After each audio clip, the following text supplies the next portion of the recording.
Well, welcome back. You know, tomorrow not only is Easter, of course, this upcoming week is Earth Week, and Earth Day is on Tuesday. So this is a great time of year to think about what you can plant in your yard that is hardy for Minnesota and is phenomenal. So we want to welcome garden designer and author Ryan McEnany from Bailey Nurseries. Hey, it's good to see you, good Ryan. Good to see you as well. In our Care 11 backyard that just got spruced up this week with all of the spring tulips and bulbs. Before we get into the plants, this Friday, we're going to be at an event that is sold out. We're sorry about that, but you have to sign up for next year. Talk about it. The Minnesota State Horticultural Society, the Spring Garden Gala. It's like the perfect kickoff to spring. And we get to go talk about new plants, get people excited, auction off some plants so people can go home. We have little goodie bags where actually one of the plants we're going to talk about today, everyone goes home with. So yes, next year, sign up early. It's really a fun thing. It's pretty much a plant fashion show. It is what it is. It's super fun. So sign up next year, Minnesota Horticulture Society. Okay, so a lot of people are very familiar with Endless Summer, but they've come a long way. When did it actually first get introduced to the market? So last year was the 20th anniversary of Endless Summer. Oh, wow. And you're right, we talk a lot about, I compare it to like a car. Your car 20 years ago is different than your car today, even if you have the same exact one. Right. It gets better and better with safety features, all those things. Same thing with hydrangeas.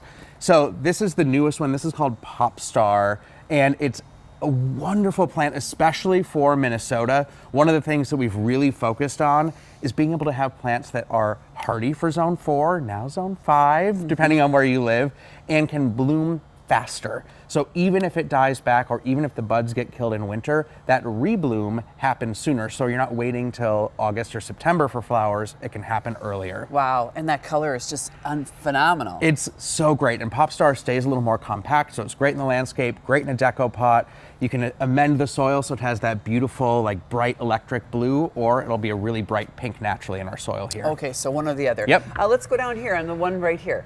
Okay, so this is brand new for this year. This is called Flowerful. So you know Annabelle. Everyone's got Annabelle hydrangea in their landscape. I have some really old ones. Beautiful, smooth hydrangea. But we also know that sometimes in spring, summer, once we get that first really big rain, those big flower heads tend to flop on the ground. Yeah. And so this new one called Flowerful has much stronger stems, so it can stay upright. We've got video of it in the field just waving in 30-mile-an-hour winds, and it stays perfectly upright, and it's got 2, sometimes 3 times more flowers than Annabelle. White?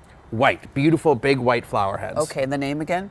That one's called Flowerful Smooth Hydrangea. Oh, that's great. Okay, let's go to the middle, the pink. In the middle, this is called Summer Crush, and it's another one that's more compact, much better bloomer for Minnesota, but has that really beautiful raspberry red flower head, and that first set of flowers, like you can kind of start to see here, can get to be like 10 inches wide. Yeah, they're and the huge. plant only gets 2 feet tall in Minnesota. So imagine those huge flowers, and as they age, it gets to a really beautiful, like dark red color that you can also cut for dried blooms. Wonderful. What about here on the left? This is also Flowerful down here. Okay, and then this one. And then up here, this is Eclipse. So this is, I have one of these. Brand new from last year. So I mean, pretty much black leaves. Yeah, and that's what makes this one really special. It's the first hydrangea. This is a big leaf hydrangea, just like Popstar or Summer Crush. Look at that flower. And it's especially having that, like, what turns into like a cranberry bloom against that really dark foliage is incredible. And it's the first time a hydrangea like this has that dark foliage that actually stays dark. Okay. And here in Minnesota, because of that dark foliage, it can take a little bit more sun, and that's what makes it even deeper. Oh, that's good news. Let's talk about that for a minute. The place you put them. Now, people have them in their yards. Maybe they've had success, maybe they haven't had success. So if they haven't had success, what are they doing wrong? If it's like all leaves, no flower. So it depends on what type of hydrangea you have. Yep. But especially with the big leaf, which is typically where we get questions on blooming, you don't want to cut it back in fall.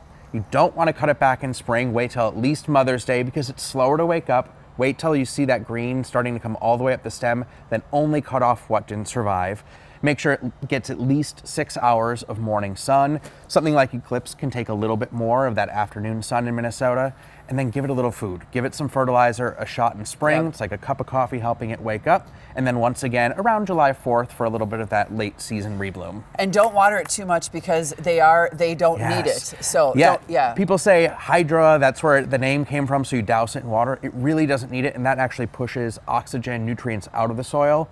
So evenly moist, not too wet. If it's drooping over in the afternoon, just wait till the next morning, see if it pops back up. If not, give it a good soak, but usually it will. We're so lucky to have Bailey's here in Minnesota. I mean, you're just a phenomenal grower and all these wonderful additions. And all of them are in garden centers right now. They are. Okay. Spring is here. It's already okay to plant them, or should you wait just a little bit if you're buying a new one? Wait a until little about bit. Mother's Day. Mother's Day. But you can start collecting and figuring out exactly where you're going to place them. I'll see you Friday.